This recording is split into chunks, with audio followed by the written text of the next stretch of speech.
retourner dessus et de consommer le produit. Donc, état des lieux, combien de temps? On l'a vu rapidement en introduction. L'adulte, il consomme à peu près 5 heures par jour en moyenne hors travail. C'est les textos, c'est les réseaux sociaux, ce sont les vidéos, donc YouTube, ça peut être Netflix quand il y a l'abonnement qui est sur le portable. Nos enfants, donc je reprends vraiment pour que vous ayez en tête ce que ça représente. 3 heures pour les 0-2 ans, c'est vraiment une partie importante de leur temps d'éveil puisqu'ils sont encore à un âge où ils dorment beaucoup.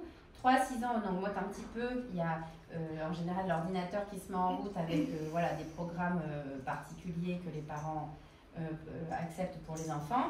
Et puis 7-10 ans, 4h42 par jour, donc il ne reste pas beaucoup de temps de jeu et de temps d'échange. Et on augmente à 8 et 10 heures pour les adolescents et grands adolescents. Aux États-Unis, bon, ça je vous parle des chiffres français parce que c'est ceux qu'on connaît le mieux, mais c'est dans le monde entier comme ça. Et là, pour les chiffres américains, on voit qu'un tiers des enfants de moins de 2 ans regardent plus d'1 heure par jour un écran, ce qui va dans le même sens que pour nous. Et donc, il y a une étude actuellement qui court depuis 2011 qui s'appelle ELF et qui est une étude qu'on appelle longitudinale, c'est-à-dire qu'on étudie, on observe les enfants et les familles qui ont accepté de se prêter à cette étude au fur et à mesure de la vie de l'enfant. Donc, des parents ont été interpellés en 2011 quand ils ont accouché de leur enfant. Et là, ce qu'on voit, évidemment qu'on ne peut pas faire de relation de cause à effet, mais quand même c'est tentant. On voit qu'à l'âge de 2 ans, où les enfants commencent à avoir des troubles du sommeil, des troubles du spectre de l'autisme, donc ça ressemble un petit peu à l'autisme, ou ensuite des troubles du comportement un peu plus tard, et ensuite des troubles des apprentissages vraiment importants et des troubles du comportement massif un peu plus tard, c'est là où on voit qu'il y a une augmentation de tous les écrans, donc télé, ordinateur, smartphone, jeux vidéo. Voilà, ça arrive dans le même temps, donc on peut tenter de penser que les deux sont largement corrélés. Voilà, donc les parents ont changé, la fratrie aussi. En fait, on se rend compte que si vous regardez quand vous êtes avec votre portable ou devant votre ordi, vous êtes moins disponible psychiquement. Les parents sont moins disponibles et ça touche tout, les regards, les moments de partage, les échanges, les jeux à la maison, à l'extérieur.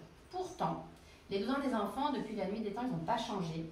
Ils ont besoin d'interaction précoce, ils n'ont pas besoin d'être en face de Dora l'exploratrice qui va leur raconter des trucs, mais en face, même si c'est un quart d'heure, de papa, de maman, des grands-parents, des personnes ressources. Ils ont besoin de vrais jeux où on touche le camion et on joue avec, on le fait rouler. Si je le lance comme ça, il va dans cette direction. Si je le retourne, ben là ça ne marche pas. Donc il a besoin vraiment d'expérimenter. La motricité fine, c'est pas de faire bouger son doigt sur un écran, c'est vraiment prendre le morceau de puzzle et le poser de telle façon qu'il rentre vraiment dans l'autre morceau de puzzle. Ça, c'est la motricité fine dont on se sert tous les jours en tant qu'adulte après. L'exploration en 3D, l'exploration avec ses 5 sens. Pas seulement les yeux et les oreilles, mais vraiment le toucher, le goût, l'odorat, avec un adulte qui est disponible. Ça ne veut pas dire qu'il faut jouer tout le temps avec son enfant, hein, c'est pas la question, puis c'est pas possible, mais qui ait quelques moments d'échange. Donc voilà, vraiment l'utilité d'utiliser ces 5 sens. Et en fait, les conséquences des écrans, parce qu'on se dit, mais c'est quoi le problème des écrans? Pourquoi on en parle autant et quel rapport on fait? C'est qu'en fait, il y a un effet de captation. Vous voyez bien ce bébé qui mangeait, il était capté par l'image, par la couleur, par la vitesse de l'image, par les bruits, par la vitesse. Et ça, c'est vraiment quelque chose qu'on observe quand un enfant, mais même un adulte, mais là on parle de l'enfant, quand il est face à l'écran, il est vraiment capté. C'est une nouvelle, c'est un nouveau terme qui a été inventé, la captologie, où à ce moment-là, il n'est plus du tout disponible pour autre chose. Il y a une diminution des interactions parents-enfants, donc je vais vous montrer une petite vidéo après. Et c'est ce qu'on appelle la technoférence, c'est-à-dire qu'il y a une interférence, donc l'écran fait interférence entre le parent et l'enfant en face. Et déjà, en 2006, il y a 20 ans, on s'inquiétait de l'impact de la télévision, juste de la télévision, parce que si vous vous rappelez de la frise, C'est en 2006-2007 que sont arrivés les téléphones portables, les smartphones, on va dire.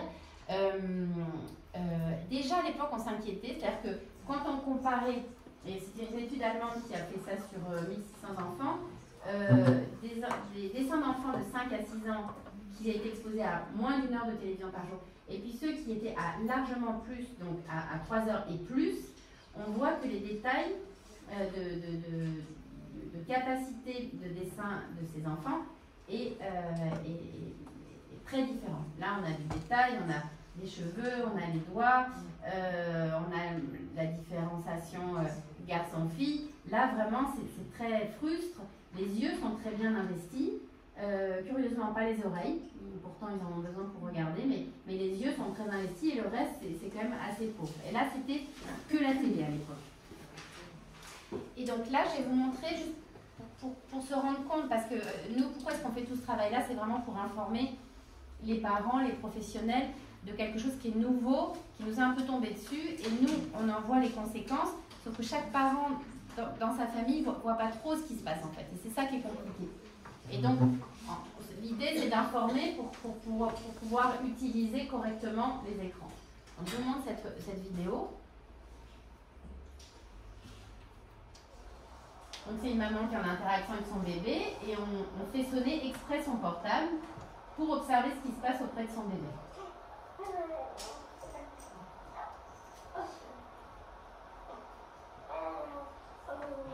Donc,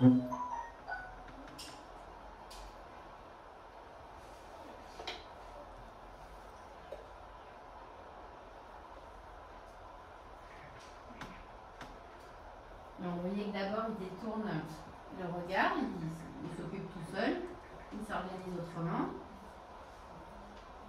Puis il regarde sa maman, il lui sourit, il sourit dans le vide, il ne se passe rien en face.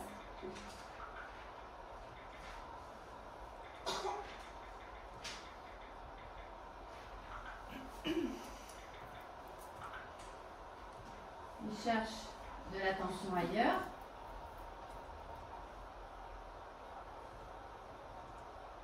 Il interroge du regard, il appelle, il s'agace.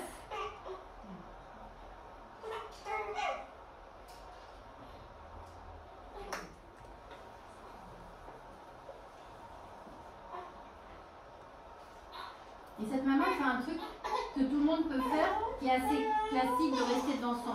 J'ai un message, je n'avais pas vu qu'il y avait celui-là, puis je réponds, puis elle me répond, puis hop, il se passe 20 minutes, on ne l'a pas vu venir.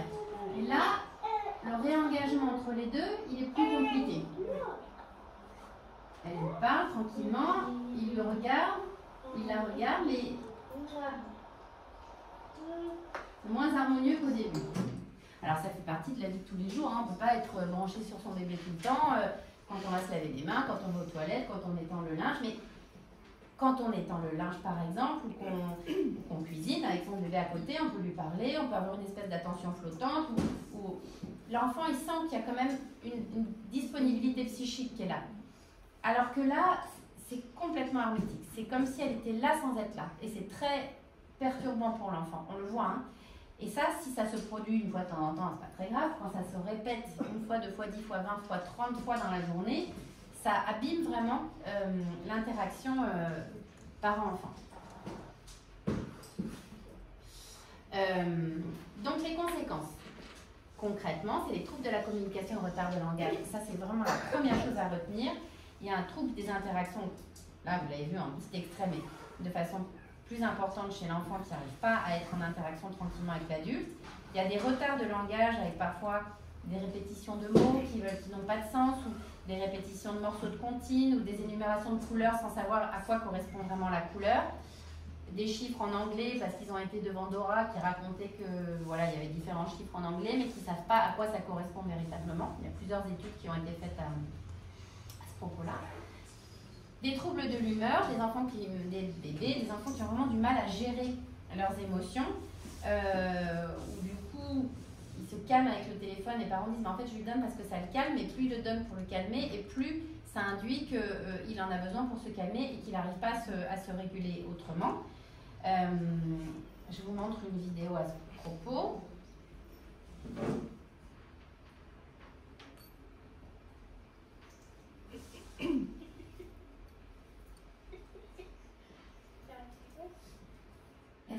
comme ça.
Qui est colérique.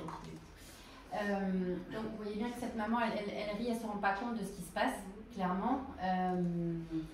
Clairement, c'est une maman qui n'est pas informée, qui voit que son bébé ne peut se calmer qu'avec le portable. Il est vraiment en situation off-on.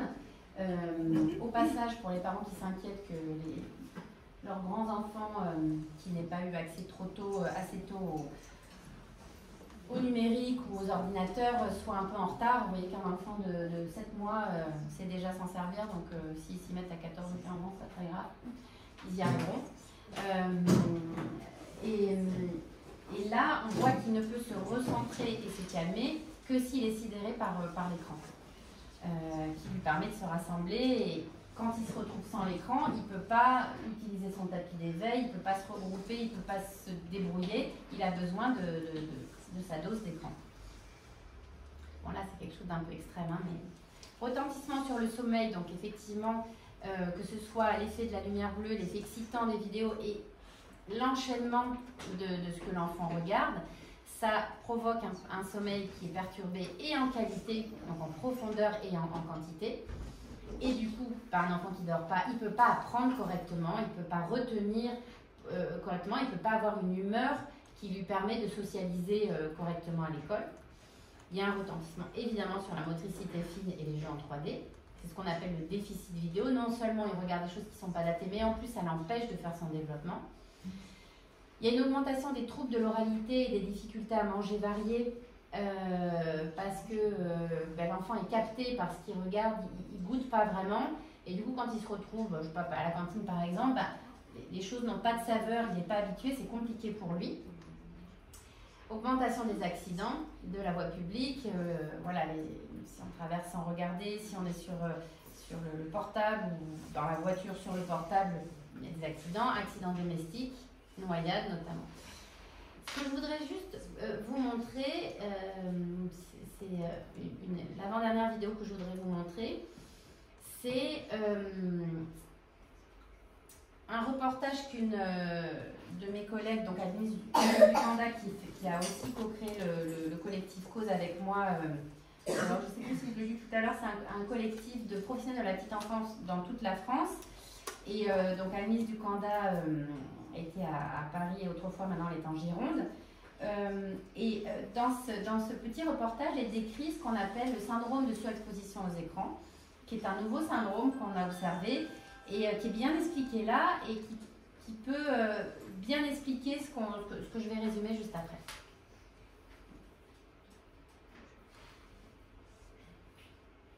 Si l'on en croit une récente enquête, un enfant sur deux âgé de moins de 3 ans utilise régulièrement, très régulièrement même, un smartphone avec l'autorisation de ses parents. Pour certains, c'est presque une addiction qui peut être dangereuse.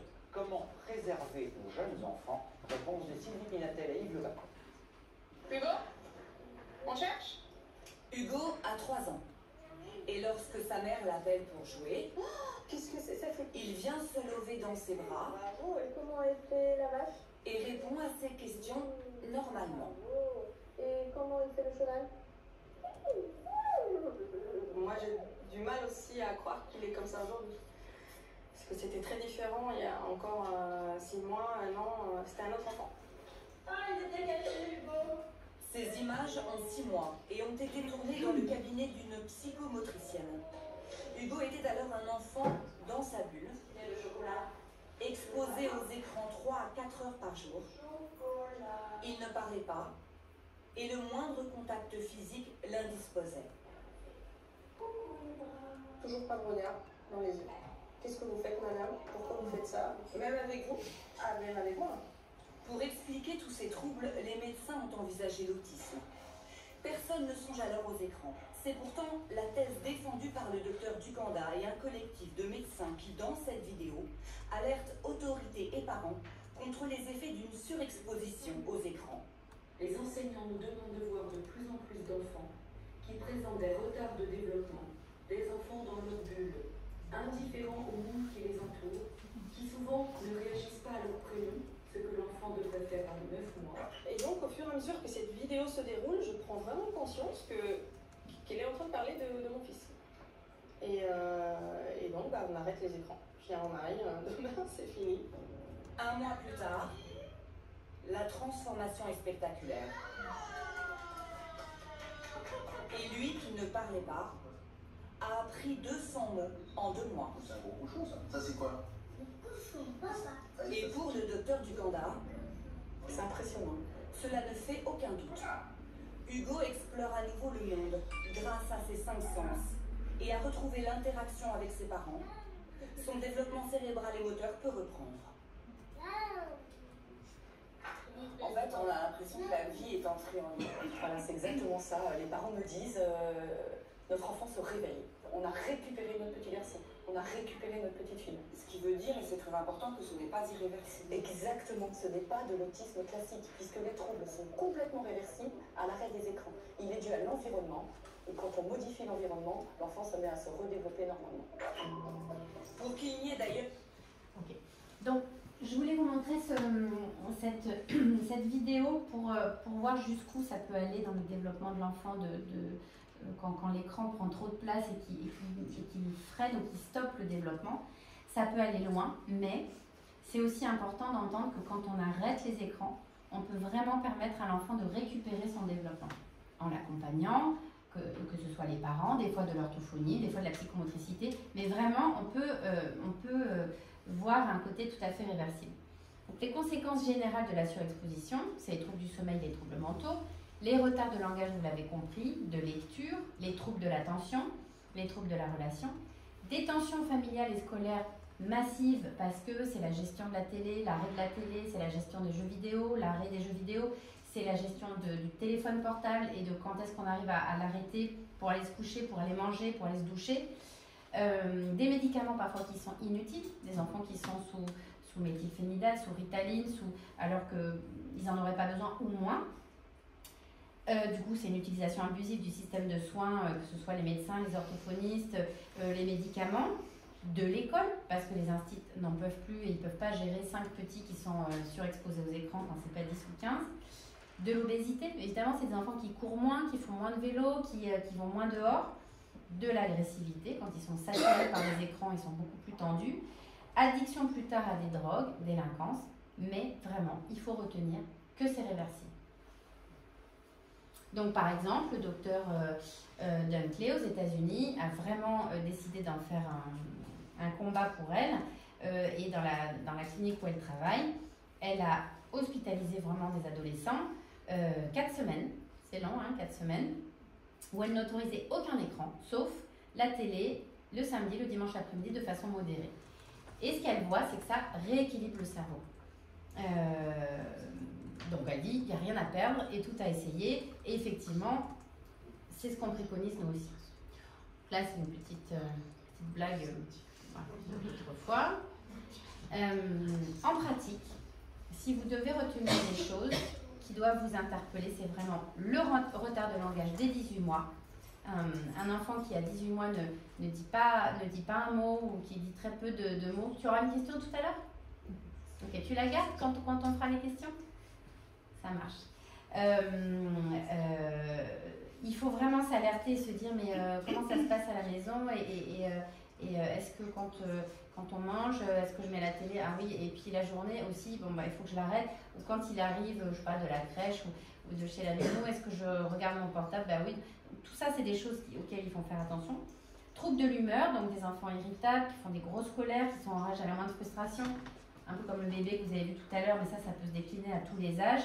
Un enfant qui s'ennuie beaucoup, qui se déprime, il peut être saturé d'images et puis il ne sait plus quoi faire de lui-même. Puis ça dépend aussi de ce qu'il a regardé, évidemment. Troubles du comportement, avec des enfants qui ont une opposition massive. C'est normal de s'opposer quand on est enfant et encore plus quand on est adolescent. Quand ça devient très très très tendu, il faut penser à la quantité d'écran. Difficulté à l'effort, c'est plus facile de faire clic sur le portable que de construire quelque chose, de dessiner, de produire quelque chose. Peu d'empathie, agressivité. C'est des enfants qui ont des troubles du sommeil et enfin des troubles de la relation, comme on l'a vu tout à l'heure. Voilà. Donc, c'est là que je fais une pause. Oui, ouais. Alors du coup, il va falloir brancher. Ouais. Donc là, je fais une petite pause et c'est ça. Et ma collègue va vous expliquer son point de vue. Donc moi, je m'appelle Marion Ruiz, je suis orthophoniste et j'exerce à Agnan, voilà. Et donc moi, je vais faire plus la partie langage, je ne vais pas revenir sur certains aspects qui ont été vus, notamment l'omniprésence des écrans. Donc il y a vraiment des impacts considérables sur le langage également. Il y a vraiment l'appauvrissement du niveau langagier des tout petits, avec un centrage vraiment exclusif sur les écrans, une absence d'intérêt pour les jeux de leur âge. Voilà. Et des activités spontanées qui sont pauvres, répétitives. Il y a une augmentation des troubles de l'attention, des comportements d'allure agressive, comme ce que vous veniez d'évoquer. Et donc, une augmentation importante du nombre d'enfants de moins de 3 ans sans aucun langage, avec des troubles importants de la communication. Et comme ce que montre la vidéo là qu'on vient de voir, il y a des suspicions de troubles de type autisme, mais s'il y a une suppression totale des écrans, il y a un retour à une meilleure interaction et communication et le langage revient à la normale. Mais les parents peuvent être effectivement très démunis et ne savent pas quoi faire pour trouver des solutions par eux-mêmes. Donc, de plus en plus d'objets détournent les enfants et leurs parents d'actes de communication quotidiens. Tout est prévu maintenant pour conditionner les enfants dès la naissance. Et donc ça, ces images sont assez parlantes. Voilà. Donc en fait, le nouveau-né, le tout petit, ne voit plus de regard humain. En fait, il est vraiment happé par les écrans. Dès la maternité, parfois, avec des mamans qui ne regardent pas leur bébé, mais qui regardent leur écran, notamment quand elles allaitent leur enfant. Voilà, donc c'est assez frappant. Donc avant 3 ans, les besoins de l'enfant sont très, très, très importants. Donc au niveau du maternage, en langage, en motricité, en échange émotionnel, le sommeil, l'alimentation, bien sûr. Et le bain de langage est primordial. Donc le bain de langage, c'est vraiment tout ce... Il s'agit de parler en fait de son enfant, de ce qu'on fait avec lui ou à côté de lui. Bon, par exemple, quand on le change, etc., lui expliquer ce qu'on est en train de faire, nommer les objets de son environnement visuel, sonore, voilà. Vraiment lui expliquer son environnement. Et comme ça, il va se constituer petit à petit un stock de mots, de concepts, qu'il comprend avant de produire en fait. Le bébé, enfin le tout petit, comprend les mots avant de les produire. Et il va y avoir aussi un développement des compétences socles, ce qu'on appelle ce qui permet le développement de la communication, donc la poursuite du regard, qui est très importante. Voilà. L'attention conjointe, c'est le fait de porter l'attention sur le même objet en même temps, notamment par exemple l'objet livre, quand on joue avec son petit. Le pointage, le fait de montrer pour l'enfant, le tour de rôle dans le jeu, à toi, à moi, et l'imitation. En fait, voilà, vous savez bien que les enfants imitent énormément. Donc évidemment, si le parent regarde son téléphone ou autre, au lieu de regarder son enfant, mais l'imitation va être extrêmement limitée, puisqu'il y aura plus ce contact visuel et qui va être parasité. Voilà, donc les interactions sont vraiment essentielles, c'est-à-dire que être avec son bébé, lui parler, lui expliquer son environnement, ce qu'il voit, ce qu'il entend, ce qu'il ressent, et puis il va y avoir une réceptivité, une réactivité de l'adulte qui va s'ajuster aux besoins de son enfant, voilà, qui va comprendre que son enfant est fatigué, qu'il a faim, qu'il a froid, voilà, qui va s'ajuster vraiment à ses besoins, ce qu'un écran ne peut pas faire. Alors, il y a notamment une étude récente sur le parler bébé qui montre qu'il y a vraiment une modification de la manière de parler quand on s'adresse à l'enfant. Et donc, bon, la voix est plus haute, le débit plus lent, l'articulation voilà, plus nette, avec des phrases plus courtes et plus simples, et qui vont permettre voilà, d'être en interaction avec son bébé. Et donc c'est extrêmement appauvri du fait du parasitage avec les écrans. Voilà. C'est-à-dire qu'on ne va plus du tout avoir ce même parler bébé. Alors que un environnement stimulant, riche en interaction sociale, c'est les compétences propres à l'être humain et qui ne sont pas permises par un écran, justement. L'écran ne va pas du tout s'adapter et ajuster les demandes. Enfin, je veux dire, il va y avoir une absence de réponse aux tentatives de communication, comme la maman qu'on voyait tout à l'heure, qui était avec son écran, donc son bébé la sollicite, et en fait, il n'y a pas de réponse, donc du coup, il se frustre, il se met en colère, etc. Et puis il y a un vide au niveau de la communication qui parasite l'interaction et qui, du coup, voilà, engendre des problèmes de communication de manière générale. Voilà. Donc voilà, il y a une absence d'adaptation et des écrans, une réduction significative des interactions aussi dans les familles, c'est-à-dire que les enfants, les parents, dans la fratrie, il y a beaucoup moins d'échanges. Voilà, il y a une réduction significative des échanges. Et donc, avec une passivité de l'enfant qui est spectateur et qui interagit beaucoup moins avec son entourage. Donc là, je vais vous montrer une petite vidéo qui est assez parlante aussi. Qui a été faite par une de mes collègues du collectif Cause, justement. C'est la 3e avec laquelle on a monté le collectif. Sabine Dufour. Voilà, c'est par contre ça se... Alors en fait il faut se guider là, ici. Voyez, ah je la vois pas. Je l'ai. Elle est là. Ah bah non. Ah non. Et là je suis ouais. Désolée. Donc c'est un petit Kevin qui nous explique sa journée et qui est la journée de beaucoup d'enfants si on n'y prend pas garde. Donc ça se termine par une affiche que je voulais vous amener aujourd'hui, que je n'ai pas pu vous emmener, qui s'appelle l'affiche des 4 pas, si vous l'avez déjà croisée. Allez, c'est une sorte de trèfle. Ouais.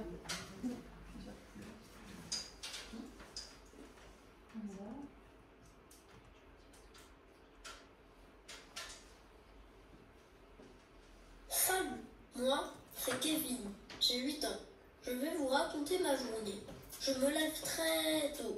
C'est comme ça. J'ai comme un réveil dans la tête. Une fois réveillée, je regarde mes cartoons sur ma chaîne préférée. Les parents se lèvent plus tard. Eux, ils prennent leur café dans la cuisine en regardant les infos. Moi, ma mère m'apporte mes tartines au salon. Elle dit que je mange mieux quand je suis devant la télé. Le soir, ma mère vient me chercher à l'école. En rentrant, elle veut toujours vérifier mes devoirs. C'est galère, parce que j'aime pas l'école. C'est pas fun. Et puis souvent, j'ai envie de dormir, surtout le matin. Après mes devoirs, ma mère me laisse tranquille. Alors je vais dans ma chambre regarder la télé. Sinon, je joue en ligne sur mon ordi jusqu'à l'heure du dîner. 2 heures cool avec mes super-héros, ou alors je joue en ligne à Fun Massacre, un jeu interdit aux moins de 16 ans, et tout le monde y joue. Moi, depuis que j'ai eu ma tablette à 5 ans, je joue que sur écran. Le soir, on mange tous les 3 devant la télé. Après le dîner, la télé reste allumée. Ce qui est pas cool, c'est que j'arrive jamais à m'endormir. Je me relève plein de fois. Et puis la nuit, je fais des cauchemars. Alors je vais dans le lit de mes parents. Ça, faut pas le dire. Voilà, c'est ma vie de tous les jours. Une vie normale, quoi.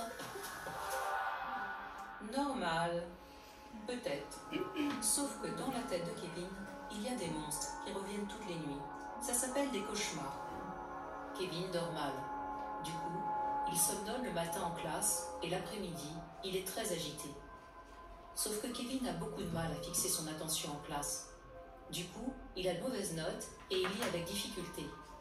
Sauf que Kevin ne sait pas s'occuper autrement qu'avec des écrans. Sans eux, Kevin tourne en rond. Quand les écrans sont éteints, c'est la panique. Kevin ne sait pas être seul. Comment aider Kevin à combattre toutes ces difficultés? Il existe une solution simple. Redonner à l'enfant le temps volé par les écrans. Voici 4 pas pour mieux grandir, pour retrouver le temps perdu et rendre la vie de Kevin plus cool. Ça commence par pas d'écran le matin, car ce sont des capteurs d'attention. Ils fonctionnent un peu comme la baguette d'un sorcier. Lorsque Kevin est devant, il n'a pas d'autre choix que de les regarder. Du coup, le cerveau de Kevin ne peut développer une attention volontaire nécessaire pour réussir à l'école. Pas d'écran pendant les repas. Quand la télévision est allumée pendant les repas, ses parents et Kevin se parlent moins. Or, c'est en se parlant qu'on développe un bon langage. Et un bon langage nous permet de réussir à l'école. Pas d'écran avant de s'endormir. Les dessins animés, les films, sont remplis d'images qui font peur et inquiètent pour retenir captif le spectateur. Le cerveau n'a pas le temps de l'écouter. De plus, la lumière bleue des écrans retarde l'entrée naturelle dans le sommeil. Le feu vert qui nous dit « va dormir » se détrape. Pas d'écran dans la chambre de l'enfant. Avoir un écran dans sa chambre, c'est un peu comme avoir un paquet de bonbons sur sa table de chevet. On craque plus facilement et on en consomme 2 fois plus. En plus, les parents ne peuvent pas surveiller ce qui se passe à l'écran. C'est un peu comme s'ils laissaient grand ouvert la porte de la maison sans vraiment regarder qui y entre. Ils protègent mal leur enfant. Voilà, les 4 pas sont très faciles à appliquer. Pas d'écran le matin, pas d'écran pendant les repas, pas d'écran avant de s'endormir, pas d'écran dans la chambre de l'enfant. Vous pouvez mettre les 4 pas en pratique dès maintenant. Vous verrez, ils vont rendre la vie de vos enfants et la vôtre plus cool. C'est une affiche que vous pouvez retrouver sur le site Cause, si vous tapez collectif COSE sur Internet. Vous avez accès à l'affiche des 4 pas si vous voulez l'imprimer. Si j'arrive à la reconfigurer, je la retrouve ici. Ah bah très bien. Vous pouvez la retrouver. Voilà, comme ça on peut la mettre sur le frigo, ça peut aider à dire aux enfants non là c'est fini, c'est le repas, on ne fait plus d'écran, ou c'est le matin, on ne fait pas d'écran. D'avoir une affiche qui vient d'ailleurs, de l'extérieur, ça aide à faire passer les messages. Donc là, je ne vais peut-être pas revenir non plus sur ce qui a été dit tout à l'heure par rapport à l'utilisation des 5 sens de l'enfant dans son environnement, puisque ça a déjà été évoqué par Lise. Donc, voilà, je voulais vous donner quelques repères langagiers. Donc, l'apparition des premiers mots qui se fait entre 9 et 18 mois. Puis l'explosion du vocabulaire entre 15 mois et 24 mois. Bon, après, c'est toujours c'est des références. Voilà, il y a des variations selon les enfants, mais voilà, c'est les repères qu'on donne. Et donc, le problème, c'est qu'avec la surexposition, il y a des enfants de 3 ans qui n'ont absolument aucun langage, avec des comportements de type autistique, voilà, très inquiétant. Mais dès lors qu'il y a un retour à la normale, il y a quand même cette notion de réversibilité qui est rassurante, qui fait que le cerveau a quand même la capacité de se réadapter et de rattraper le retard de langage qui est massif, quoi. Et puis on avait préciser l'importance de parler dans son langage d'origine, en fait, dans son langage maternel. Tout à fait. Ça, c'est vrai que parfois on pense que parler le français, c'est peut-être mieux pour l'enfant. En fait, la langue maternelle est celle qui est maîtrisée. Et c'est celle-là qu'il faut parler, en fait. Le français sera appris après à l'école maternelle. Et ça très rapidement. Et très rapidement, et ça pose absolument pas de problème. Le bilinguisme, au contraire, c'est vraiment une richesse. Et ça va vraiment dans le sens de l'enfant. C'est-à-dire qu'on peut penser que ça peut prêter à confusion, mais vraiment, au contraire, il faut parler sa langue maternelle. C'est primordial. L'enfant, il a un cerveau qui lui permet de gérer les deux langages en même temps. D'abord le langage maternel, puis ensuite le langage du pays dans lequel il habite. Et non seulement c'est une richesse, mais ça augmente la capacité à pouvoir apprendre une troisième langue, une quatrième langue, la musique. Et la langue maternelle, c'est la langue dans laquelle on transmet les émotions. C'est plus facile de transmettre les émotions avec sa propre langue. Et puis c'est celle qu'on maîtrise le mieux au niveau syntaxique, la construction des phrases, etc. Donc c'est le meilleur modèle pour son enfant. Et puis c'est toute la transmission aussi culturelle. Hein, donc voilà, sa langue, c'est les racines, sa culture, c'est son identité, quoi. Donc c'est très important, c'est essentiel de le transmettre à son enfant. Donc les compétences nécessaires à l'émergence du langage, donc importance de l'interaction, comme on l'a vu, hein. Le bain de langage, la réceptivité, la réactivité des adultes qui est la plus appropriée, la plus juste pour les bébés, en fait. C'est celle qui s'adapte le mieux, qui est la plus fine, la plus subtile, hein, en tant qu'adaptation. Voilà, les écrans ne peuvent pas, même l'intelligence artificielle n'est pas encore en capacité de gérer ça. Ce qui est très important aussi, c'est l'objet livre, la lecture de livres, raconter des histoires. Il y a un enrichissement du vocabulaire, le lien entre les images, les mots qui va se faire et qui est une source inépuisable. Et puis c'est facile à trouver. Enfin, je veux dire, l'inscription à la bibliothèque est quand même très facile, notamment à la ville de Montpellier. Donc voilà, c'est un outil qui est facile à avoir et dont tout le monde peut se servir. Il y a même parfois des histoires sans mots, pour les personnes qui n'ont pas forcément accès à la lecture du français. Et on peut tout à fait raconter des histoires sans lire les mots. On peut aussi détourner le livre et imaginer un récit avec ses propres mots. Voilà, donc les jeux d'exploration, le livre, les jeux d'imagination sont primordiaux. Là, il y a un livret qu'on diffuse au niveau de la peau qui va peut-être vous être distribué tout à l'heure. Voilà, ou sinon, vous pouvez y avoir accès depuis Internet, où on explique un petit peu tout ça. Parce que l'objectif de la peau, c'est la prévention, évidemment. Puis c'est aussi, avec ce livret objectif langage, c'est d'expliquer un petit peu les grandes étapes du développement du langage chez l'enfant. Et puis on parle notamment de l'impact des écrans. Hein, voilà. Donc, vous pouvez y avoir accès facilement.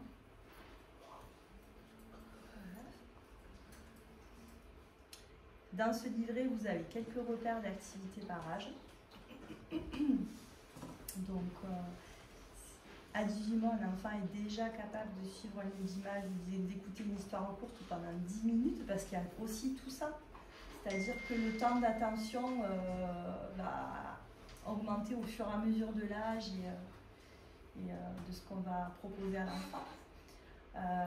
Alors qu'au contraire, avec les écrans, elle est de plus en plus réduite. C'est-à-dire qu'un enfant qui est surexposé va avoir un temps d'attention minime.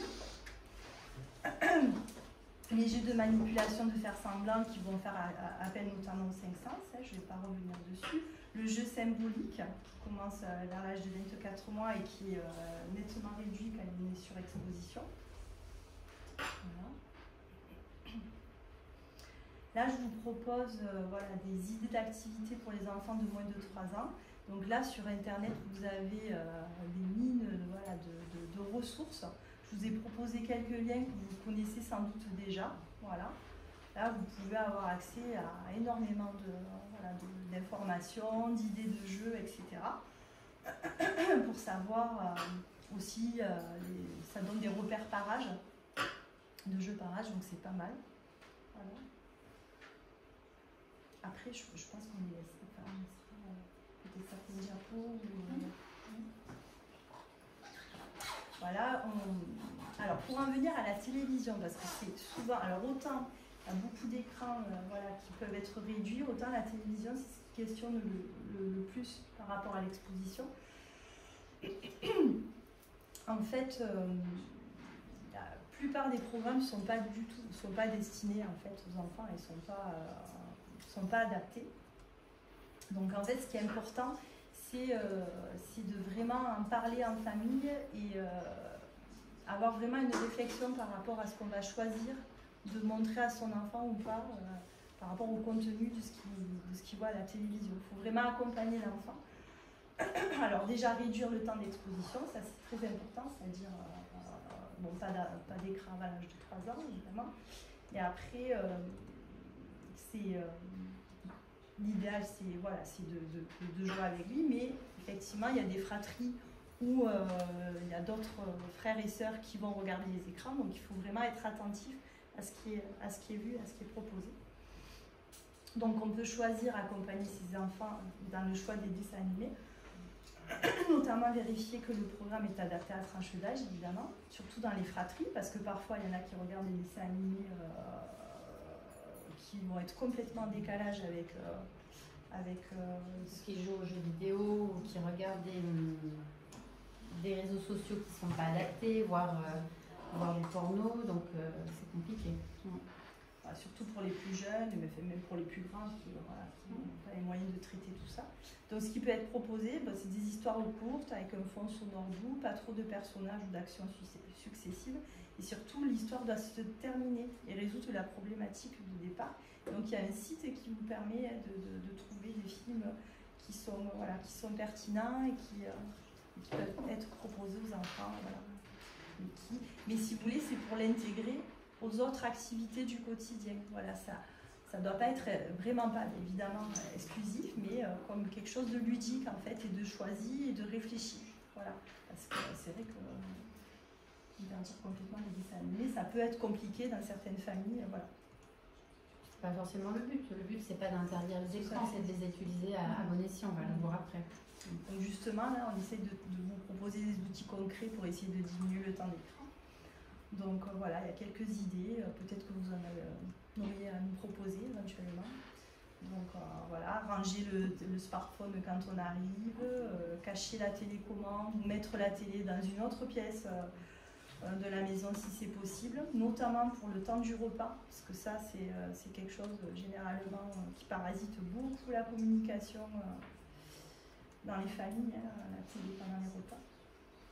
Changer le mot de passe du Wi-Fi pour limiter l'accès, notamment aux ados qui essayent un petit peu de bouger et qui peuvent, après avoir accès à des choses qui ne sont pas contrôlées par les parents, notamment du porno. Alors ça, c'est encore autre chose, mais c'est dramatique. Voilà.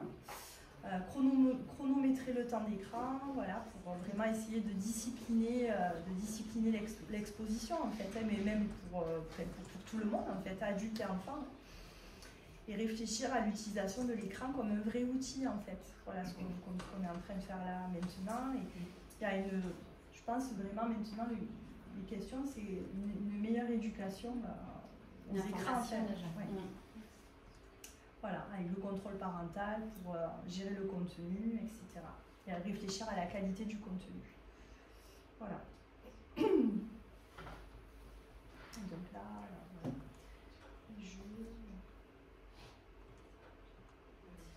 Une réflexion par rapport au comportement des adultes aussi, qui n'est pas toujours exemplaire.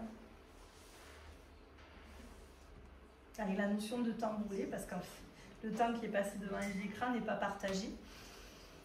Donc c'est quand même un peu dommage dans nos vies actuelles.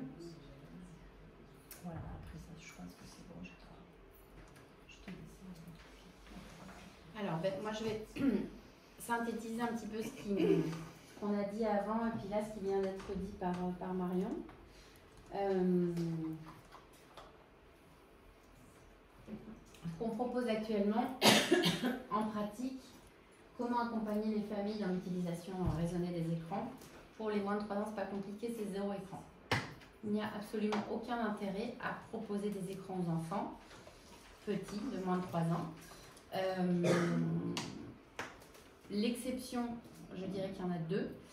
C'est quand les grands-parents sont à distance, quand les parents sont séparés, et qu'on permet un échange par FaceTime aux petits, qui ne tient évidemment pas l'appareil, qui est mis en hauteur, et pour un échange de quelques minutes. Et la deuxième exception, c'est quand il y a des soins médicaux un peu compliqués, un peu stressants ou douloureux. Là, pour le coup, l'écran fait écran, et c'est phénoménal, hein, à l'hôpital, on le voit, c'est là où on se dit que il vaut mieux l'utiliser vraiment que dans ces moments-là, parce que c'est bluffant. L'enfant qui a du mal à se séparer de ses parents, si vous lui mettez un écran devant les yeux, il n'existe plus le parent. Donc, ça nous sert bien dans les soins. Ça permet qu'ils soient moins stressés, moins tendus, qu'on utilise moins de médication. Mais quand même, c'est frappant. Donc, pas d'écran pour les moins de 3 ans. Donc, comme on disait tout à l'heure, comment on fait quand c'est le petit frère, la petite sœur? Eh bien, on bricole. On bricole quand on sait que l'écran est nocif pour le tout petit, on trouve des solutions. Donc, par exemple, le temps de film pour les plus grands, il peut se faire pendant la sieste du petit. Ou pendant que le petit va au parc avec un de ses parents, le plus grand qui n'a plus trop envie d'aller au parc, il peut regarder son temps d'écran. Pas de télé allumée. Et ça, c'est pas simple, ni en arrière-plan, ni tablette à côté, rien. C'est pas simple pour certaines familles qui sont habituées depuis tout le temps ou culturellement d'avoir la télé allumée avec les infos qui passent en continu ou avec des clips qui sont parfois... Mes parents me disent mais c'est de la musique. Quand on regarde, voilà, il y a des clips qui sont très suggestifs, qui sont vraiment pas adaptés aux petits, aux enfants. Donc c'est un effort pour certains parents qui ont besoin d'une présence, qui ont besoin de... Donc là, on conseille de mettre la radio. Alors évidemment, on entend un peu les infos, mais ça n'a rien à voir avec les images. En fait, il y a un code. On ne fume pas en présence d'un enfant, on n'allume pas d'écran en présence de l'enfant. Et donc là, même, on est en train de demander qu'il n'y ait pas de télévision dans les maternités pour les mamans et voilà. Pour les plus grands, pour les 3 à 7 ans, aucun écran la semaine. Ça, c'est vraiment une règle très importante. Pas d'écran la semaine. Ils ont déjà l'école. Ils ont leurs devoirs, parfois ils ont des activités extrascolaires, parfois ils sont chez un parent, puis chez l'autre, ils doivent s'adapter. Ça suffit. Vraiment rien du tout. Par contre, le samedi et le dimanche après-midi, rappelez-vous des 4 repas, surtout pas d'écran le matin, pour le petit-déj ou pour se réveiller ou pour que les parents dorment plus longtemps, on le paye trop cher. Si quand on veut dormir un peu, on met les enfants devant les écrans, après c'est dispute, énervement, tension, je ne veux pas m'habiller, je ne veux pas manger. En fin de compte, on est 3 fois plus fatigué que si on s'était levé 1 heure plus tôt. Donc, pour les 3-7 ans, qui ont encore une capacité de concentration plus faible, on propose un demi-film, 45 minutes de DVD choisis ensemble. Ça peut être 4-5 Trop, ou Peppa Pig, ou Choupi, enfin, des choses qu'on choisit. Et puis, pour ceux qui le supportent, pour les un peu plus grands, pas 3 ans, mais pour les 6-7 ans, 20 minutes de jeux vidéo. Pour ceux qui le supportent. C'est-à-dire que quand on éteint et que c'est la crise, c'est qu'ils ne supportent pas. Donc on n'insiste pas, on dit bah, écoute, mon chéri, tu ne supportes pas, c'est pas. Tu ne joues pas aux jeux vidéo, ça va pas, voilà, c'est pas grave. Si les autres jouent et que toi tu ne joues pas, c'est pas grave. Et donc on les accompagne. On verra après, je vais compléter ce qu'a dit Marion pour les accompagner. À partir de 7 ans, toujours aucun écran la semaine. Et là, ils peuvent regarder un film entier le samedi et le dimanche après-midi. Peuvent ne veut pas dire doivent. J'ai droit à... Non, en fait, non. Moi aussi, je me regarderais bien un petit film là, mais je ne peux pas, il n'y a pas le temps. On est allé voir papy et mamie, on est allé à la plage, là, il n'y a plus de temps, donc on a fait un autre choix.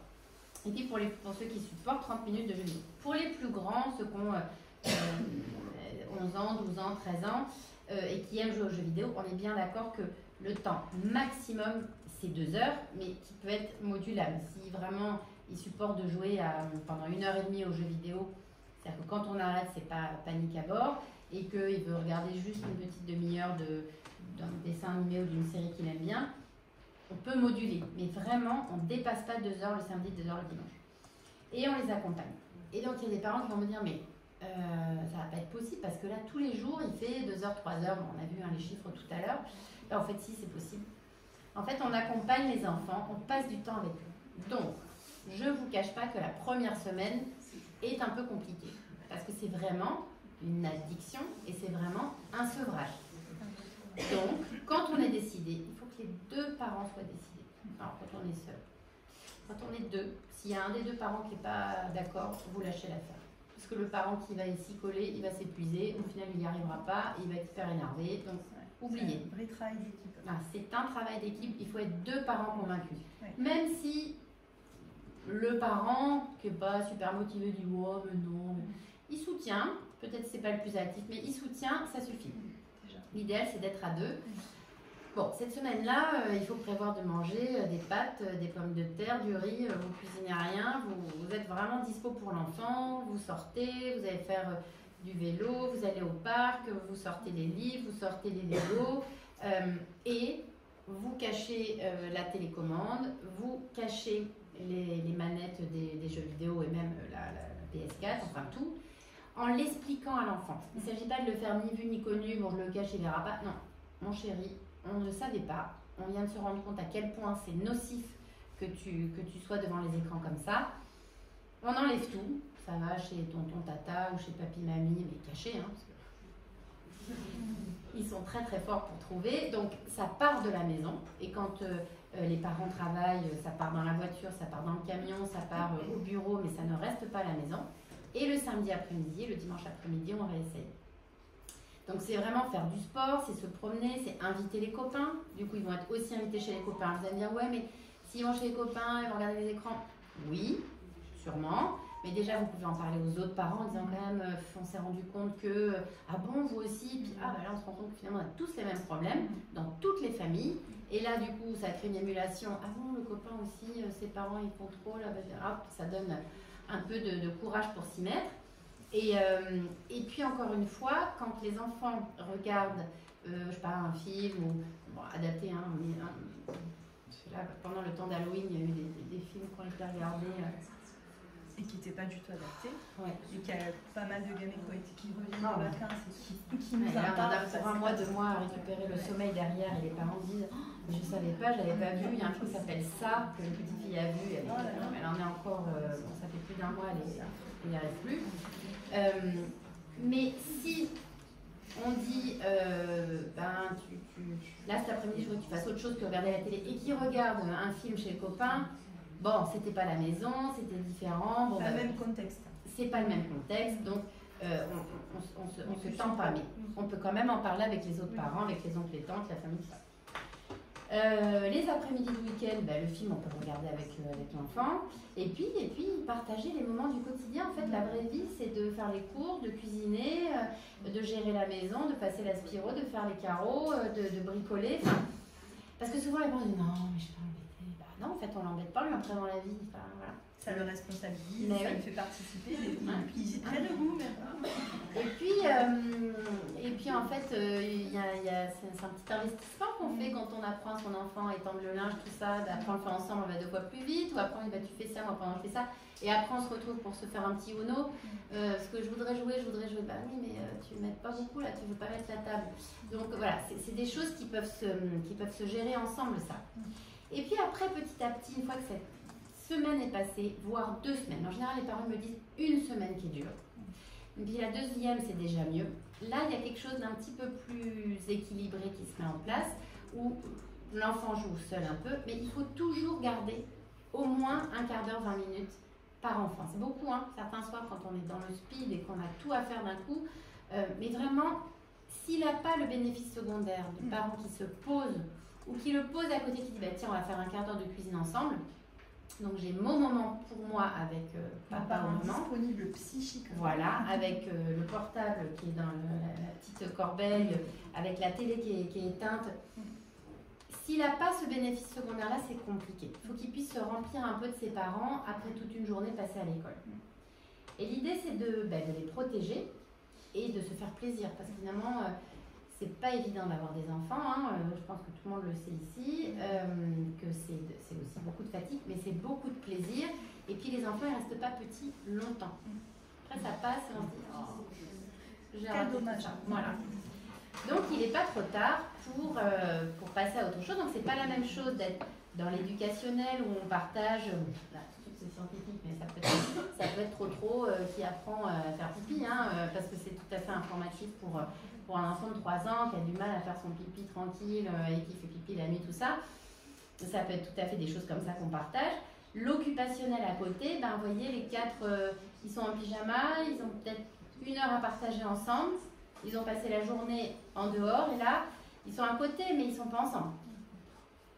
Et après, on va se coucher, on a du mal à s'endormir, et puis maman, elle est rappelée 1 fois, 2 fois, 3 fois, 10 fois, elle n'en peut plus, elle s'énerve, elle crie, ça réveille le grand, qui réveille l'autre, enfin bon, c'est l'enfer.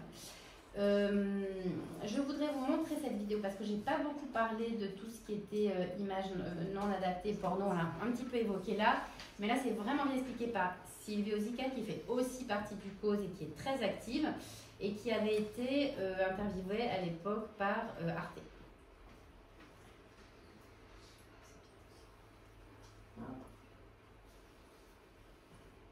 Est-ce que vous laisserez votre enfant rentrer dans un sex shop? A priori, je ne pense pas. Alors qu'il peut se retrouver sur des images tout à fait violentes, inadaptées sur Internet, alors que là, il n'est pas protégé. Vous entendez?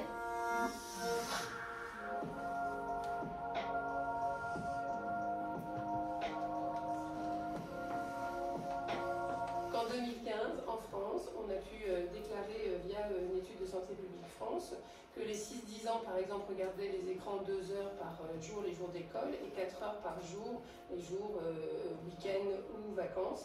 Mais c'est pas seulement le temps qu'on va y passer, c'est aussi ce qu'on va regarder entre un documentaire animalier ou un super dessin animé ou autre, et se retrouver sur du porno ou des trucs, des éléments très trash ou violents. Évidemment, il y a un monde absolument majeur.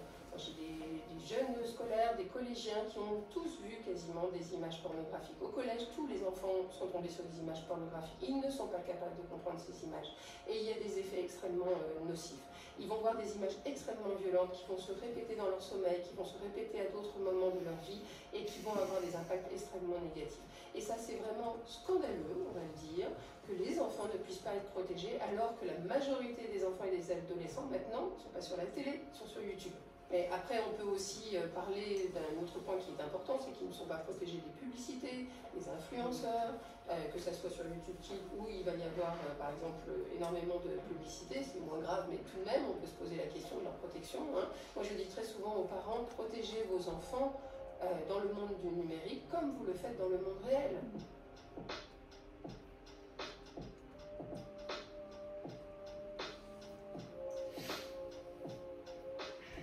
Si on souhaite parler d'utilisation problématique des écrans, mais clairement, moi je vois dans ma pratique quotidienne des enfants qui rentrent dans une addiction parce qu'ils sont incapables de gérer l'écran correctement, ça les envahit totalement dans leur temps quotidien, donc ça a un impact extrêmement négatif sur les activités essentielles qui sont le sommeil, les activités scolaires et extrascolaires. Dès qu'ils vont aller mal, vont se réfugier dans l'écran. Donc il y a quelque part quelque chose qui ressemble beaucoup à une addiction sans substance. Donc si vous associez des troubles des interactions, un retard, voire une absence de langage, des troubles du sommeil, des difficultés à se concentrer, des difficultés à s'alimenter, c'est un sujet un peu difficile et délicat.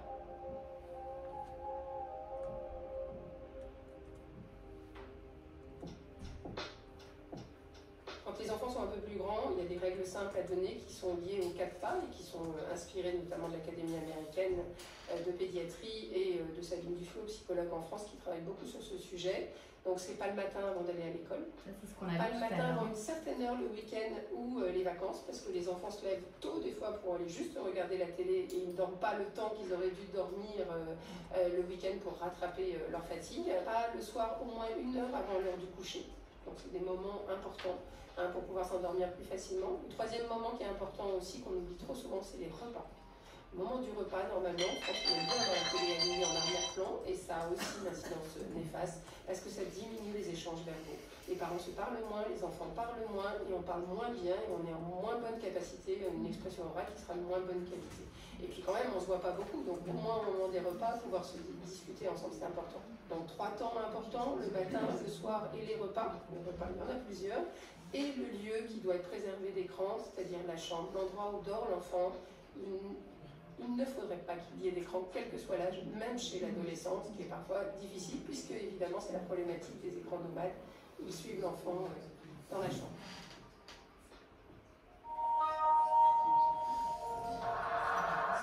Ok.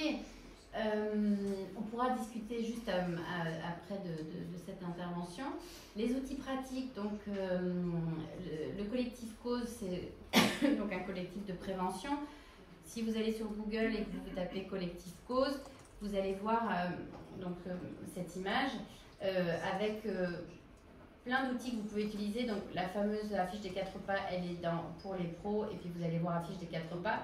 Mais il y a aussi tout un tas d'émissions parce que les médias se sont beaucoup emparés de ce sujet qui pose vraiment souci, et ils s'en rendent compte quand même depuis plusieurs années.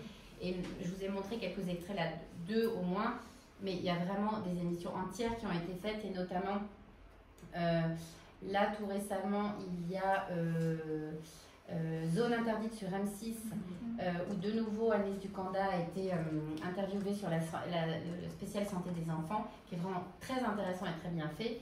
Il y a Derrière nos écrans de fumée qui est vraiment très intéressant, qui n'est pas que sur Netflix, qui est maintenant aussi sur Internet, vous le trouvez, et qui explique quels sont les enjeux financiers qui ont fait que les réseaux sociaux se sont développés autant, et pourquoi on n'arrête pas cette spirale infernale où on arrête très peu.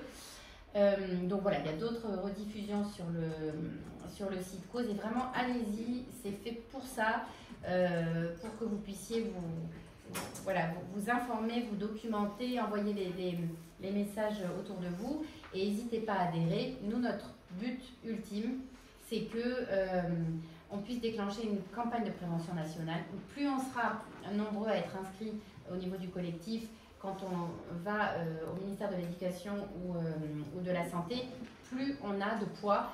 Et là, il y a des choses qui sont en train de se jouer en ce moment, et notamment avec une députée qui essaye de faire passer plusieurs règles, dont la majorité numérique à 15 ans, et donc le smartphone à 15 ans, une fois qu'on a son brevet et qu'on passe en seconde. Il y a d'autres collectifs et associations qui sont vraiment hyper intéressants, qui font du super travail, qui sont là, donc n'hésitez pas à regarder. L'affiche des 4 pages, je vous en ai parlé. On a fait cette affiche-là pour les bébés. Vous me disiez que vous vouliez vous la procurer, c'est ça, pour les crèches, oui. Qui montre un peu clairement ce qu'il est important de faire, d'éteindre la télé et de ne pas l'allumer, de jouer donc sans écran, mais vraiment en laissant l'enfant libre de toute interaction numérique. De regarder dehors ce qui se passe et de ne pas être sur son portable, et puis quand on donne le biberon, qu'on lit l'histoire, ou qu'on endort l'enfant, on le fait sans le portable. Et puis après, il y a tout plein de livres. Marion en a parlé de celui-là, notamment, c'était Sabine Duflon. Mais il y en a d'autres, qui sont Ma pause sans écran, donc c'est des idées pour utiliser correctement son temps avec les parents. C'est Silvio Zica qui vient de passer à l'écran, qui donne aussi d'autres idées. Il y a des jeux comme c'est un jeu éducatif qui est très sympa et qui est sans écran. Et puis Michel Desmurger a écrit 2 bouquins qui sont vraiment La fabrique du crétin digital, ce qu'on vient de voir là, comment on pouvait comprimer le cerveau de l'enfant, et puis il propose dans son 2e livre des solutions comme la lecture, qui est extrêmement riche sur le plan des interactions, du vocabulaire et de l'imagination de l'enfant. Voilà, après j'ai mes collègues qui ont écrit d'autres livres que vous retrouverez sur le site Cause. Voilà, donc on a terminé. J'ai mis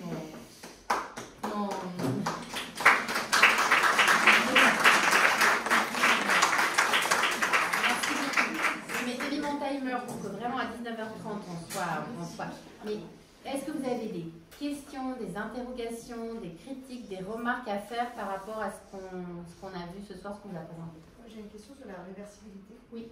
Est-ce qu'il y a un genre d'âge max ou vraiment? Parce que par exemple, quelqu'un qui aurait un adolescent et qui n'aurait pas fait ça avant, est-ce que même à l'adolescence on peut revenir là-dessus? Oui, bien sûr. Vraiment. C'est-à-dire que les parents me disent, mais évidemment, ce matin. une maman ce matin, son enfant a 12 ans, 5e. Hier soir, elle a voulu arrêter la PS4 à 22h. Oh, c'est quand même pas tôt, hein. Il était super énervé, il était comme ça. Clairement, il fallait encore sa dose, quoi. Et je me dis, mais en fait, j'y arrive pas, si j'arrête, il s'énerve et puis il tape. Mais en fait, il faut que là, le papa n'était pas là ces jours-ci, donc on touche à rien. On lui dit juste quand papa sera là, on s'y mettra tous les deux. Et là, à deux, on prend la PS4, on la cache ou on la mène dans une autre maison. Et on lui dit, il faut vraiment qu'on aille faire autrement. Et il faut là s'en occuper, le sortir. Il va dire, mais non, c'est nul, c'est pourri, de toute façon, t'es nul, puis t'es méchante, puis il n'y a que toi, t'es méchante, et puis il appelle ses copains, ma mère a fait ça. Très bien, grand bien face aux autres parents. Il faut tenir. Il faut tenir et dire, c'est ok que tu fasses ton jeu, mais ce sera que le samedi et le dimanche après-midi. Mais n'importe quoi, c'est nul, mais il faut tenir. Et là, tout d'un coup, l'enfant va se rendre compte qu'il est moins énervé, qu'il est moins tendu. Ok, il gradue moins au niveau des comment on appelle ça, des paliers qu'il peut avoir ou des récompenses et tout ça, mais il va se rendre compte qu'il va tout d'un coup s'ouvrir autrement. Ça prend du temps, mais oui, c'est réversible, absolument. Et du coup, pour rebondir là-dessus, comment lui expliquer qu'on ne l'exclut pas socialement en coupant le portable et ces choses-là? Alors, on ne l'exclut pas socialement parce qu'on ne retire pas complètement les écrans. On les garde le samedi et le dimanche après-midi. Et que 2 fois par semaine, ça suffit largement. Et que s'il ne peut pas comprendre là, alors n'hésitez pas à partager des émissions là. Vous les regardez d'abord vous et ensuite vous les partagez avec eux. Justement, s'il n'y a plus l'écran, alors pas la semaine bien sûr, mais par exemple le samedi après, tiens, regarde ça. Non, mais c'est pourri ton truc, c'est nul. Regarde quand même, puisque tu ne sais pas quoi faire, regarde, au moins que tu comprennes un petit peu ce que je veux t'expliquer. Et qu'est-ce que je voulais ajouter?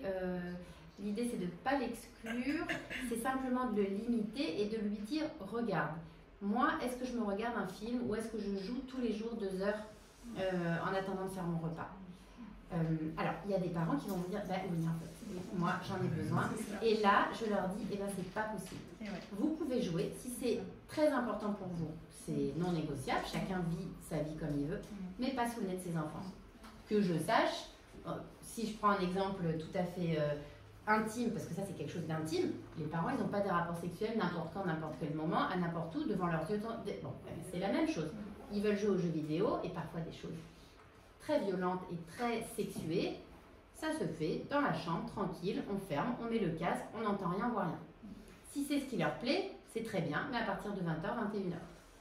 Et donc on leur dit, si vous avez besoin, c'est non négociable. Ou des parents qui disent, mais moi j'ai vraiment besoin de regarder les infos, c'est important, ou dans mon pays, ou dans... pas de problème, quand les enfants sont couchés.